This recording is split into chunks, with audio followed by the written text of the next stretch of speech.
Hey guys, Kevin Bupp here, and I want to welcome you to another episode of the Real Estate Investing for Cashflow podcast. Our mission is to help you build and maintain massive amounts of cash flow through income producing real estate investments. Now, our guest for this week's show is a real estate investment expert, David Seymour. Now, David is a managing partner with Freedom Venture, a private equity real estate firm that builds, buys, and manages multifamily real estate throughout the U.S. Now, as of this recording, David and his team have completed more than 350 million in transactions, developed over 1.5 million square feet, and currently manage over 1,600 units. And so, guys, without further ado, I'd like to welcome David Seymour to the show. My friend, how are you Hey, today? I'm well, Kevin. Thank you, man. I appreciate the Yeah, intro. All excited. is well. Yeah, no, all is well. I know you're in the middle of a move, so I appreciate you taking time away from family and important things like that to hop on here and talk shop. So excited to have you here. Excited to again, just lift up the hood and see what's underneath it and learn what makes Yeah. you tick, David. So maybe just let's start it off here. Let's back it up a little bit. I gave you a very brief introduction. Maybe take a few Mm. moments for those that aren't familiar with you, who you are, what it is you do. Just tell us a little bit more about yourself, if you would. Yeah, for sure, man. No, I appreciate it.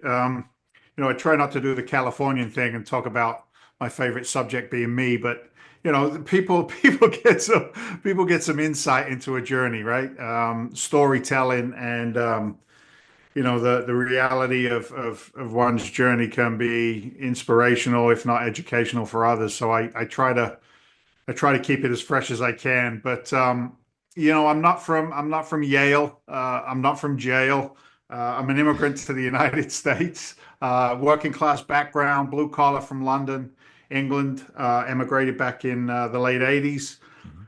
More of an American than I am an Englishman, I think. I carry the American passport, naturalized citizen. But coming from that blue collar background, Kevin, I brought a lot of financial illiteracy with me, I think is a fair statement to make. I was trained only one way to make a living, that was to trade time for money. Mhm. So, the concept of cash flow, passive cash flow from somebody else's investment experience, my father would tell me it's illegal if we got him on the podcast. You know what I mean? Like his understanding of it, just being a blue collar guy, not to demean that background or to undermine its value. But it comes with, it comes with restrictions, brother. It's as simple as Yeah, that. You absolutely. know, you want to earn more money, David, you got to trade more hours, son. You know what I mean? Like that was the resonance that came from my background. And I did that for the first few years I was here in the States. And a friend of mine said to me one time, I moved around a little bit. I was in West Virginia for a while, which is another podcast all in of itself. But we take a kid from London and you stick him in Wheeling, by God, West Oh Virginia. wow, I know Wheeling as well. Yeah, not much there. Oh, and it was in the late '80s too. It was in the middle of the Rust Belt. It was all beer bellies, ball caps, and chewing tobacco, and Oh a boy.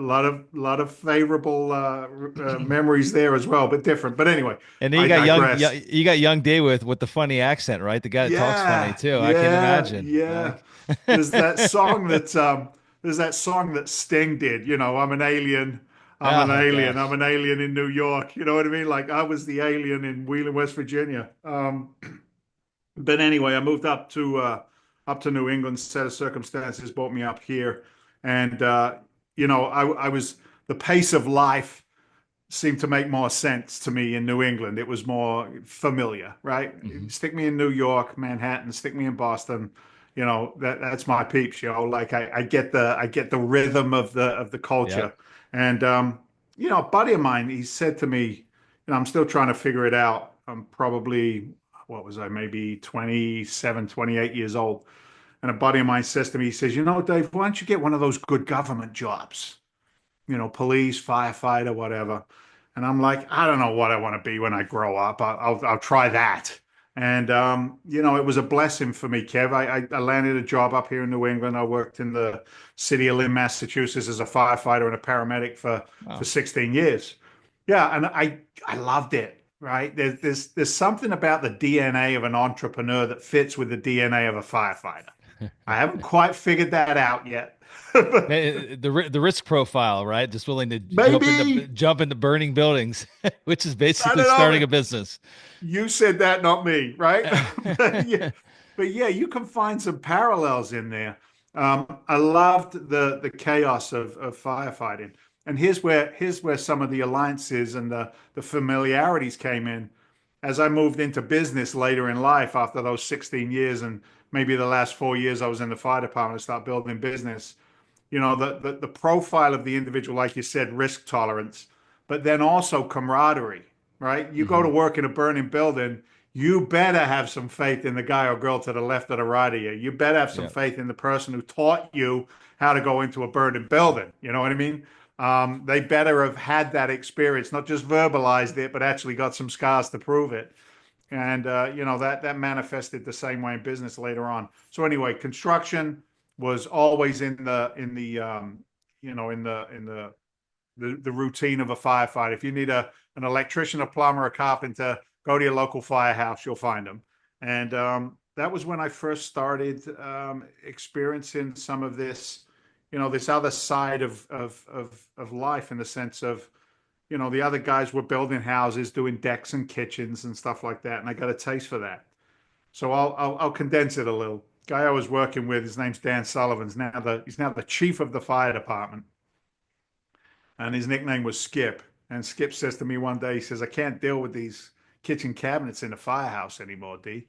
He said, "You want to help me put some in?" I'm like, "I'm your Huckleberry. I'm your lumper. I'm 6'3", 260, male Caucasian hunk. Let's throw this kitchen in." And I got to see the finite detail of putting in a kitchen. And I had this moment of clarity or inspiration, whatever you want to call it. And I said to Danny, I said, "Danny, why don't we do this on our days off, man? Get a little business going, Two Jake's Construction." Jake is a nickname term for a firefighter. And he looked at me, and I can almost see his face again. And this was years ago. He looked at me and he goes, "Nah, nah." I go, "What do you mean, no? Dude, you're good at this, man. You do think to the 16th of an inch. I want a caulking gun and just fill up the gaps with caulking, and you're detail oriented." And he's like, "Nah." He says, "I'll do it for free." I go, "What are you talking about, Danny?" He said, "I don't like to ask people for money." And Oh I man. went, "Well, I do." Yeah. I do, Danny. Match made in heaven. Yeah, and that's where that started. And then my first experience of investors in the real estate world. January of whatever year it was. I'm working outside in Boston. I got to make a buck. I've got a lot of debt because I'm financially illiterate, and I'm trying to dig down at the frost line in Boston in January. Mm. Me and three Hispanic gentlemen on a four-man auger. It's like a cartoon, man. We're spinning around. And it was either a Mercedes or an Audi or something, pulls up on the job site. And these three individuals get out of this car. Two dudes, looking great, right? Nice clothes. One of them had a suntan, and a good looking young lady, the high heel shoes, the pencil skirt. And they're walking around my job site. And I'm like, I talked to the guy that we were working for. I'm like, who are they? He goes, "They're real estate investors." I go, "What?" He goes, "Yeah, they own the house, dude. We're just fixing it up. They sell and make the money." And I'm like, "You can do that?" Like, there was no comprehension, man. And I asked them a couple of questions. I realized they weren't that smart. And I went, "I'm going to do that." And, set of circumstances put me in a position that the financial crisis hit. And because of my own financial decisions, I was in a position where I was actually losing my own home because I'd refinanced it 5 times. I was an illiterate, like I said. And I remember praying to my God, and I'm like, "What's up, man? I don't lie, cheat, steal. I'm losing my house. Wow. Well, what am I supposed to be doing here? I need some guidance. I need some help."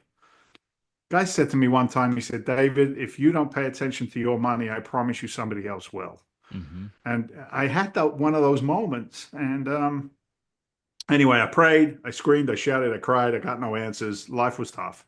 And I'm like, "Okay, I got to go home to my wife, tell her we're losing the house." And I turned the ignition on in the car, and a commercial came on the radio, Kevin. "Teach me foreclosure, a free one Oh, and a half hour seminar going to your neck of the woods." And I'm like, "Okay." And that was the launch. I know that's kind of long winded, but no, that I that was the love it. launch, man. Yeah, I'm a product of the seminar world. I went out and actually did what I invested in and learned, and it took off from there. I became known as one of the primary short sale and distressed asset investors here in New England.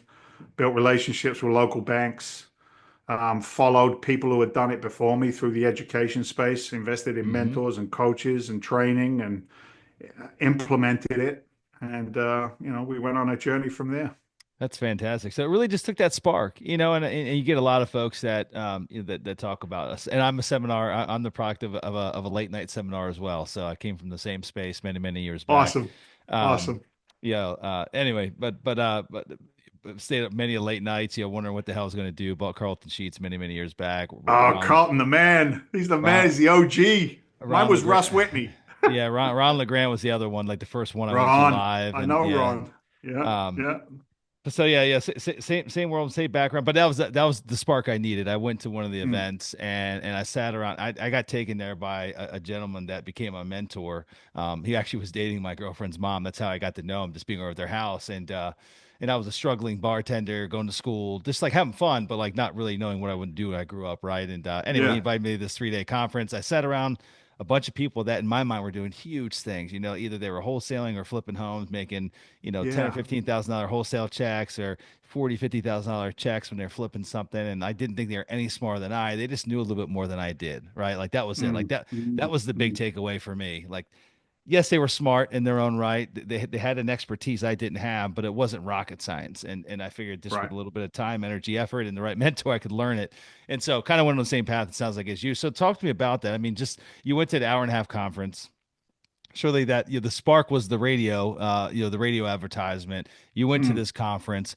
Talk to me about just that next period of time of when actually like you hit the ground running. What did that look like? Mentors in your life. I mean, just mm, mm, lessons learned, all those key elements. Because like that really the foundation of you being a firefighter and just working your ass off, realizing that there's got to be a better way. Starting that first mm. entrepreneurial venture, doing the kitchens and all that, Yeah. all led you up to this, right? So you got this baseline built.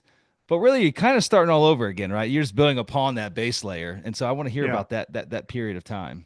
Yeah. Look, it's for me, it was necessity, right? When I went to that hour and a half presentation, I was 75,000 dollars in unsecured credit card debt. My house was in pre-foreclosure, and I'm working pretty much three full-time jobs. I'm banging out about 120 hours a week between firehouse construction and a third job that I was running at the time, which was legal. But it was demoralizing. And when you break a man's soul and you break him down to that point, they either crumble and fold or they get up and go. And for me, that spark, as you Hmm. put it, was absolute. Look, I believe today it was divine intervention, is my Yeah. take on it.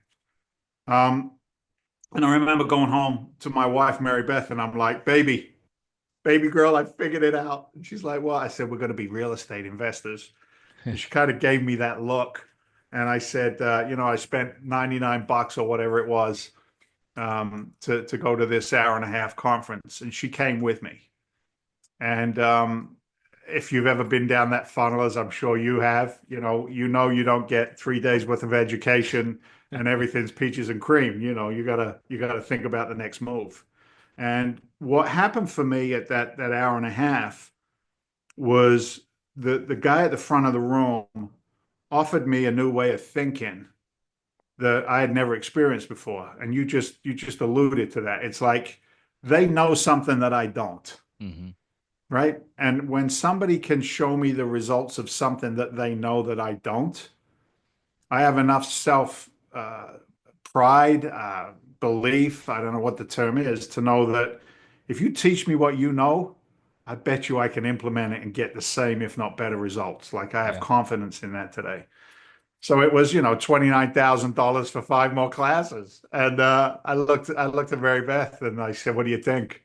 And she said, "What do you think?" I said, "Look, babe, I can't keep doing what I've been doing. I'm going to be broken. I'm a bull in a china shop, but I have so much capacity in me. If I exhaust my capacity, I don't know where it takes us." And my wife, she's everything to me, man. It's my rock. She says to me, Hmm. she said, "Go get him, killer." She said, "I'm proud of you. I love you." She said, I'll support you in whatever it is you want to do. And that was like the second spark, like permission. Yep. For some reason, I needed permission. And I said to her, I'm glad you said that. I said, because, my credit cards are maxed out. We got to use, we got to use yours. And she became my first private lender, Kevin. That's how I look at it today. So what did that do for me? Well, first of all, it brought me accountability. The quality of the education, no offense, Mr. Whitney, was okay. It wasn't fantastic, right? If we've been in the education space or received education, there are levels of quality out there. Hmm. And that wasn't so much important as was accountability. And I think it's a dirty word in society today. There's a lot of gimme, gimme, gimme without any accountability or effort or, transfer of goods and services. And I remember coming out of that class and I'm like, I did this thing and I got coaching and I'm going to my wholesaling class and this class. And there were like 300 of us, I want to say, that went there, and maybe 100 of us invested. And I'm like, look at this army. Like, I've got firefighter mentality. We're all going to go together. Come on, everybody, let's go. And then a week later, there was 75. And a week after that, there were 50 and 20 and 10 and 5. And I'm like, nobody's answering the phone anymore. Where did everybody go? And I had that realization that implementation is the key to salvation. That's right. It's not just learning it, you got to do it. And I did my first deal, 5 grand, a wholesale transaction. Then I flipped some houses. I get a TV show. I'm buying multifamily assets. I've got a portfolio of 120 doors in the worst neighborhood in Maine, but I got a partner who's doing it with me. I've got, meth addicts and people dying in apartments and 50 knocking down the doors. And I'm like, this is just like being at the firehouse. This is freaking awesome. But I'm making a lot more money. I'm making a lot more money. And it got to a point where, and it almost sounds egotistical, and please, I pray that it's not received that way. But it got to a point where it cost me too much money to work at the fire department. Hmm. My mindset had shifted. My career goals had obviously shifted. Not right or wrong, not moral. It's not a moral Yeah. discussion. It's a personal drive. And that sent me on a trajectory that put me on a podcast with Kevin Bupp, right? That's what it did. And Yeah. maybe somebody listens to our conversation and says, "Man, I wouldn't mind giving that a crack. How do I step into that, right?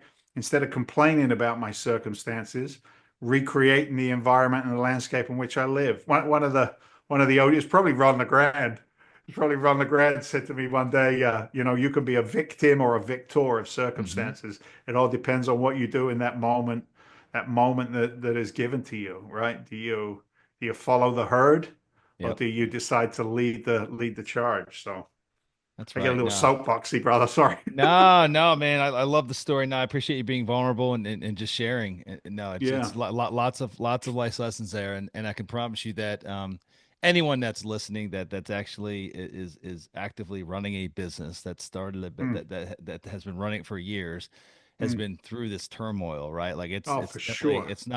it's more of the hockey stick moment, right? I mean, it's just Yeah. like it's a bumpy hockey stick though until you actually, Yeah. years down the road actually Yeah. get that shot up. And so but it's a lot of pain and heartache in the first couple of years, and then just sacrifice. I mean, you're Hmm. working. Hmm. The thing that I picked up at the very end there, that you were I just assumed that, when you were originally working 3 jobs and you went to this real estate conference, that you just kind of threw in the towel on the other jobs. But it sounds like you kept the fire, Oh, the yeah. firefighter gig, which is still Yeah. probably, I'm assuming, probably 40, 50 hours a week, right? Oh, And for so sure. For and sure. that's Yeah. that, you're not just sitting in an office chair in that job, right? Like that's an active Yeah. job that Sure. takes a physical Sure. commitment. You're probably a little tired after some of the shifts, right? Yeah. What was interesting, for want of a better word, during that period of time, right? In life in general, when somebody makes a transition like that, or a change in their either economic or any change in life, there's a group of people that you've been around that expect you to be one way. And in the fire department, it's very, it's a union, man. It's a union. Everybody's got an opinion about everybody else. you're living with maybe 6, 8, 10, 12 other guys. And we're worse than old ladies at nagging and telling tales and complaining. And, I began to separate from that group. Yeah, it's active. Yeah, we have to drill. Yeah, you got to go hit a fire. Yeah, as a medic, we're running on the medic truck all the time. But on that downtime, I made a conscious decision. I'll use that word, with intent, a conscious decision, because a lot of what we do is subconscious. But I started making conscious decisions to go take another webinar, go read another book, go talk to my coach, go make another 20 offers, go do whatever I was going to do to further, this journey that I committed to. And it was hard, man. It was hard for my boys in the fire department because I'm beginning to pull away, right? I'm pulling away. I'm changing and morphing from who I was to who I am. And I think, yeah, an element of jealousy or whatever the case. But it was like I was getting, you know, you ain't gonna do well. Who do you think you are? Did you hear what Seymour's doing? He banged in sick again because he wanted to go to a seminar, whatever the case may be. And I never did that. What Yeah. once? But but you start that transition and you get that negativity, and then when that hockey stick goes, it's so interesting. Yeah, he's lucky. I always knew he'd make I know. It's like, come on, man. Come on. You're watching Tom Brady get another Super Bowl, and I'm doing Yeah. something else, It's right? interesting. I think we have a lot of similarities. So I was attending bar at Mm, 19. I was getting into real estate. During the day, I was basically working for free for who became my mentor. Literally going to his yeah. office, and he was in like his 50s, right? And so like number one, I'm Mm, like 19. My buddies are like going out and drinking, although it's not drinking age, but you still go out drinking, right? Doing your thing, right? And my friends are like, "Why the hell you're literally going to hang out with this old guy like every day?" Like yeah. I'm like, "What are you Yeah. doing?" Like they thought it was so weird. And it was Yeah. uncomfortable to me that like everybody like questioned me about it.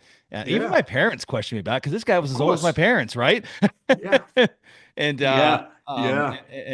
I spent a lot of time with him. I mean, I literally would go on job sites with him. I'd go to dinner with Mm, him. I mean, we would mm, spend a lot of time together because I just wanted to extract as much information mm. as possible, Yeah. right? I wanted to help him in his business, but ultimately I wanted to learn what he was doing, how he did it, what he said, why he said it, how he said it, right? All those things. And the only Mm, way that you mm. can learn that is if you just surround yourself with it, right? For Just sure. fully involve yourself. And so, but no, I dealt with that, which is interesting to me because I had some early successes. This is in Pennsylvania where I grew up. And I lived there until I was 22. I moved to where I'm at now. I'm down in Tampa Bay area. I've been down here, grown up, Mhm, my family. Everyone's down. Like so, like I'm staying here. This is my home out. Now I have lived here longer than Pennsylvania where I grew up. mhm, mhm, But all the people I went to high school with, or like I just went to community college, and no fancy college degree or anything like that. But like all those people, just like they had a really challenging time, and they were my friends, but they had a very mhm, challenging time, you know, with what I was doing, the choices I was making. Like I wasn't going to go out on like we were bartenders, so we worked Friday, Saturday, and Sunday. And so like a lot of the guys, we'd go out like Monday, Tuesday, or Wednesday. It was like our weekend, and they would go out drinking on Wednesday, Tuesday, Wednesday mm, nights, and I wouldn't join them. I wouldn't mm. join them to go watch football, whatever. I would literally be watching a webinar. Webinars weren't really a thing back then, but I'd be listening to an audio tape, right, Yeah. or a Same thing for me, but I CD. just made I Yeah. just made that Yes, yes, relatable. Yeah. yes, Yeah. yes, yes, yes. Something like that, and just learning more, reading a book. And it was uncomfortable. I dealt with it, but it definitely got at me. I mean, it made me hungrier to do more. But I would say Yeah. the one refreshing thing, and it's not why I moved to Florida. I moved to Florida because I was sick of cold. I never got used to it even growing up. I wanted tropical climate. I'm a water Yeah. guy. I need oceans. I need lakes, and I need to have accessibility to them year round. Right? Like that's just who I am. It's inherently in my DNA. And so I moved here for that reason. But the one thing that I realized when I moved here was like, number one, I know what to do. I'm going to start this thing down here, and I don't have to explain myself to anybody. Nobody knows who I Hmm. am. Like I'm a, Hmm. I'm a new Hmm. person. I get to create my own Hmm. identity. I get to Hmm. not recreate it, but literally whatever I do from this point forward is what I'll be known as, because all these old, all these folks I grew up with, it's like Sure. they're not present. And this is before Facebook and all that shit, right? Like no one knows Yeah. what's Yeah. going on in your life. When you move away, you're away. Unless you're calling somebody, no one has an Yeah. idea of what the hell's going Yeah. on in your life. And so that was, but so I got a lot of slack, a lot of pushback from just people that were my friends, my brothers, just again, even parents. My parents were the same way. Neither one had a college degree. Just exchange time for dollars, and Just if you want to make more money, you work harder, right? Or if you want to go on that trip, you just sacrifice somewhere else and save a little bit more money or hope for a promotion, right? Like just work extra hard. Maybe I'll get a promotion and get a pay increase. And they would have been completely content with me just getting a job and there's nothing wrong with this, right? Like, look, my brother was the first person in my family that ever went to college. But they would have been completely fine. Back then, it was you'll get a secure job, you'll get a job at the post office, get a job at Yeah. USPS, get a government job, get something that has benefits and something that's got the wherewithal for you to, climb up in the organization, right? And have a stable employment for many, many decades to come. Like that was it. Even if he had to start the bottom of the barrel, making $8 an hour, whatever it might have been, but it was all just exchanging time for dollars. And the interesting thing about that is even today,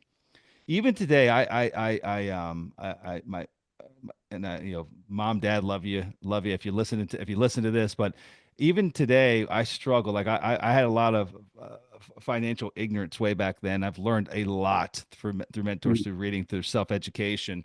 Um, my parents still struggle with finance. They still do to this day, and Yeah. I've attempted on many accounts to help them make better decisions, make a better roadmap, make a better plan, and I live a pretty nice life. I've got, I feel like I've done pretty well for myself. However, the advice is never well received. It's a really weird dynamic. Never. It's never well Yeah. received, and they to Yeah. continue making the same decisions. The same goes for the rest of my family, or even old friends of mine that I grew up with that just had opposition to what I was doing. And now, hey guys, I've been doing it for 20 years now. I think I'm good, right? I think I've figured this out.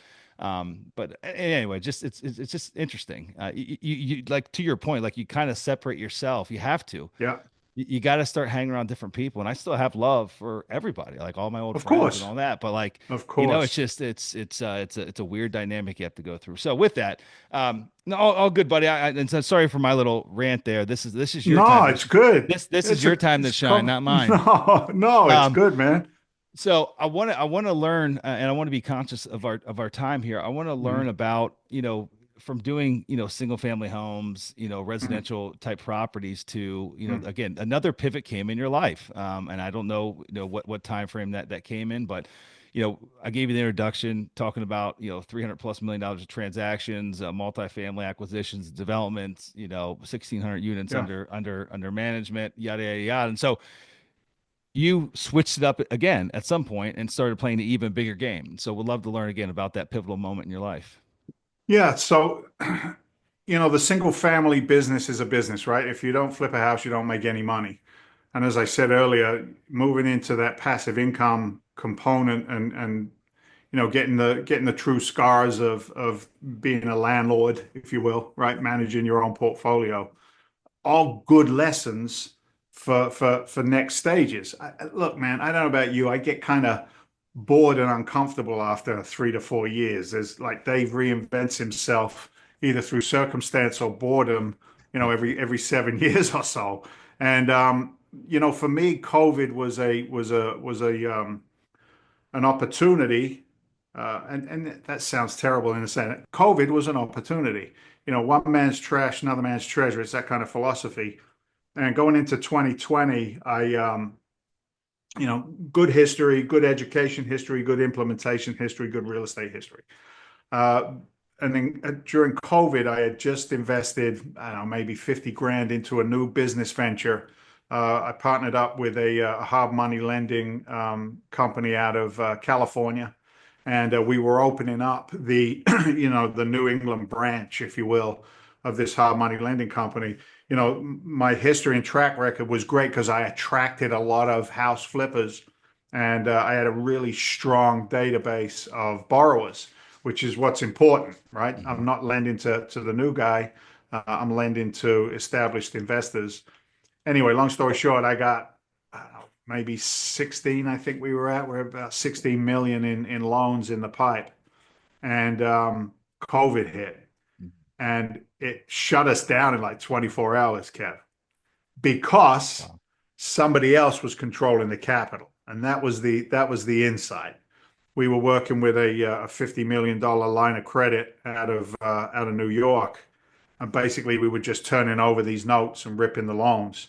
Hmm. and that they wanted a 3-day turnaround on the loans. And when COVID hit, they shut down their non-QM loaning portfolio. So that put me out of business. And what I did was that sets the stage for, OMG, what's next? What are we doing? But it also is an opportunity for a little reflection. And it's like I said, Hmm. I didn't control the capital, Yeah. and that for me was absolutely a lightning bolt. I reached out to a guy that I'd known for a few years. He's actually in Cape Coral, Fort Myers, not too far from you. Hmm. And he had been a one-man band in the development and multifamily arena, smaller, 25 to 60 unit complexes, repositioning, developing. He'd been a GC in that market for a long time. And I just said to him, I said, "Look, brother, what's next?" And we discussed, and the idea was that we raise capital into a fund structure because 2020, we knew everybody was going to have a problem. There was no way that they could maintain these assets without rental income coming in. It Right. was going to be blood in the water, right? But little did we know that the government decided to throw God knows how much, trillions of dollars of free money into the economy. And that crushed the cap rates, put them so low that I can't pay you 7, 8, 9, 10, 12% on your capital if I've got to buy at a 3% margin on the Yeah. front Those end. numbers, You those know, numbers don't jive. those numbers don't jive unless, of course, you write these imaginary pro formas at 7 to 10%, rental increase year over year for 10 years. You can put that shit on a piece of paper and see if somebody bites. Well, we're But seeing how anyway, we're watching all that kind of imploding on themselves right now. So yeah, we yeah, are. There's some big names, man. Big names are just yeah, folding up, and we know who they are. We don't need to call them yeah, out. But you won't ever see me in front of a Rolls Royce going bling, bling, bling. Let me get on my private jet. Anyway, that's it. I got off of that soapbox. But what that did was it made us, part of what we do at Freedom Venture is, we got our education arm, which is Legacy Alliance, to teach accredited investors what we do. But then the investment arm is Freedom Venture Investments. And one of the things that we've hung our hat on is that we're small enough to be approachable, right? Um, to be able to actually interact with the principals at the company one on one, which a lot of investors find, really important because they make, they're backing the jockey, not the horse, right? yep. So small enough to have that kind of one-on-one relationship, but still big enough to find the best deals and be able to pivot. And that's what we did. We started with this mentality of repositioning existing units. That market analysis didn't work. The hedge funds and the insurance companies were coming in buying below market cap. And Hmm. if market cap is 3% for a B plus A minus asset, they're coming in at a loss, Yeah. at a 2 cap on the buy side. I'm done. I'm out of the game. So what we did was we started to pivot over to the development side, and that put us in the build for rent space. We not pigeonholed, but we branded because what we saw was the opportunity and what we call, this in Tampa is workforce housing. There's a Hmm. lot of, A class, bikinis and palm trees and drinks with little umbrellas and, swimming pools and all of that. There's a lot of that. There's a lot of, single family homes that have been rehabbed 10, 15 times, usually badly. Those are rental assets. And that middle was kind of, we saw a void there, and that's what we started to build towards. And that positioned us well, man. We put a lot of real estate dirt under agreement, started building. But the market's changing again. You Yeah. know what I Yeah. mean? It's Keep changing again. trying to keep you on your toes. So just for Yeah. clarity's sake, were you developing build to rent like horizontal communities, or were these traditional multifamily? Yeah, we no traditional multifamily, Okay, got it. 106 units, 5 buildings, Cape Coral, Hmm. some single family build for rent developments in the planning stage. Some of those worked, some of them didn't. Again, it's always hunting for the delta. And you got to remember, man, we went through supply chain challenges, Yep.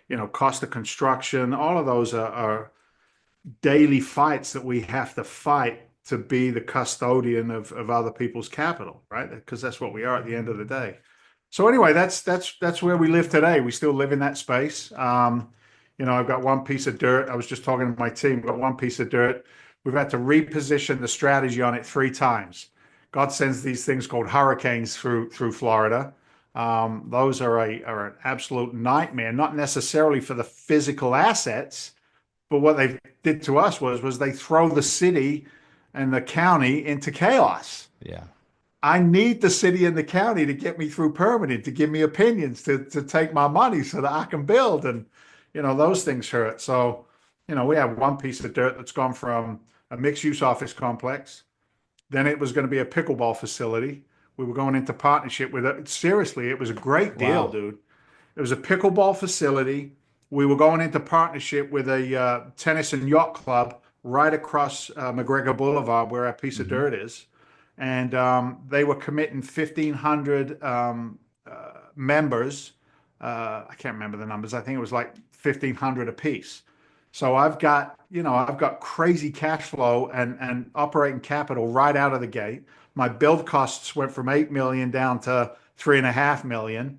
The permitting was going through at 100 miles an hour. We're about to ink up, Kev. We're about to ink up and do the deal, finish the last of the little bit of raise that we needed for the construction costs. We're going to do it all cash. And the dollar store, less than a quarter mile away, which had been abandoned, big box store abandoned, gets a big sign on it, coming soon.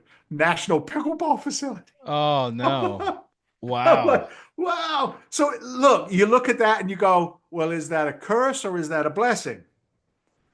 If I'd have signed on the line and started going, one would Yeah. have to say it was a curse. But to have that delay, that window of delay where we see what the competition looks like, the club wasn't going to commit 1,500 memberships if there's a place right next door that's, some fancy indoor facility, blah, blah, blah. So again, we back up. Now what are you going to do? You still own the dirt. You can't just leave it sitting there. People want to get paid. Um, Reach out into the community, into relationships, and say, okay, here's the land. It's right on McGregor Boulevard, one of the busiest, if not the busiest thoroughfare there is in Fort Myers. What's the best use? We've bounced around a few ideas, and we're just about to do a small raise for flex space. And the need for flex space for the dentist office, a restaurant, a Hmm. kitchen supply store, kitchen cabinet store, where they've got a beautiful little showroom in the front, and they've got all of that stock that they need in the back, maybe some manufacturing in the Yep. back. So we're super excited about bringing that out, and it still, pencils out nice. It pencils out at a 1.8, 1.9, Hmm. maybe 2.1 if everything goes perfect. You get into triple net. You're not dealing with tenants, toilets, and trash. So the game's the game. You can't sweat the small stuff. Implement systems, develop systems, execute systems. Yeah. And you get some traction. I'm assuming on that one, and just the cost to build, maybe not compared to what pickleball would have been, but even I'm assuming it's still cheaper than pickleball, right? Oh, it's Are you cheap. talking about, you're talking Oh, about it's steel cheap. steel steel buildings, correct? Yeah, yeah, yeah. Tilt up still. It's Yeah. it's it's easy. How about It's easy. It's fast. how's the permitting right now? Are they caught back up yet? They didn't Yeah, really they're did, up. They're up to did speed. Yeah, okay, because they didn't get hit as yeah, bad as we did up here with Helene and Milton. Helene was a big flooding event, but I don't think that I yeah. think that was too far south. I don't think they got it all that bad. So No, we didn't do um, too bad. You got beat up on the last couple. We got beat up on the couple before that. yep, yep. Well, good deal. So Yeah, like that's man, again, just back to the lessons learned, right? Like you just got to be willing to pivot, right? Like times yeah. change, right? Like we're going through all these shifts in the marketplace. You got Mm, natural disasters, you got administrations changing, you mm, got mm, just other factors that are beyond your control. But all you mm, can do is mm. be tentative, pay attention, keep your finger on the pulse of what's going on, and be willing to Yeah, just adapt and move, yeah, pivot, right? Whenever it's yeah. It's necessary. it's that fire department military mentality, brother. Yeah. Yeah. If everybody's running in that direction, 99% of the nation will run in the same direction. They talk about the one percenters. The one percenters are the ones who go, why is everybody going over there? I wonder what's happening over there, right? And that creates delta, creates opportunity. Um, but it's getting that message out, man. It's getting that message out to the herd. So what do you guys do? I mean, now obviously the landscape has shifted, Mm, multifamily. There's some distress out there. mm, To what extent? I mean, I know that there's some things transacting. A lot of banks are kicking the can still, right? But like, what yeah. are you guys gearing up at all? I mean, do you foresee? And I'm not in the traditional multifamily space, so I don't keep my finger on the pulse entirely, other than news Hmm. articles and things like that, right? Yeah. Um, Yeah. but I mean, what are you guys seeing on an intimate level? Are you seeing some opportunities possibly coming down the pike that you're preparing for? Or Yeah, absolutely. We've relaunched the relationships into I like the smaller assets in the multifamily for repositioning. We got some financial distress in the market, obviously. That creates the opportunity with some of these lenders to be able to take a hit. I mean, they're gonna look at some situations and go, okay, these were underwritten way too aggressively. That creates opportunity. But rather than keeping that on the radar is critical. You got to know what's coming down the pike. However, that might be a 4 month, 6 month, 8 month strategy to start executing on distressed assets. So, what are you going to do today? Well, today is having the ability to look at, like I said, flex space, having the ability to maybe we just turn a piece of land over.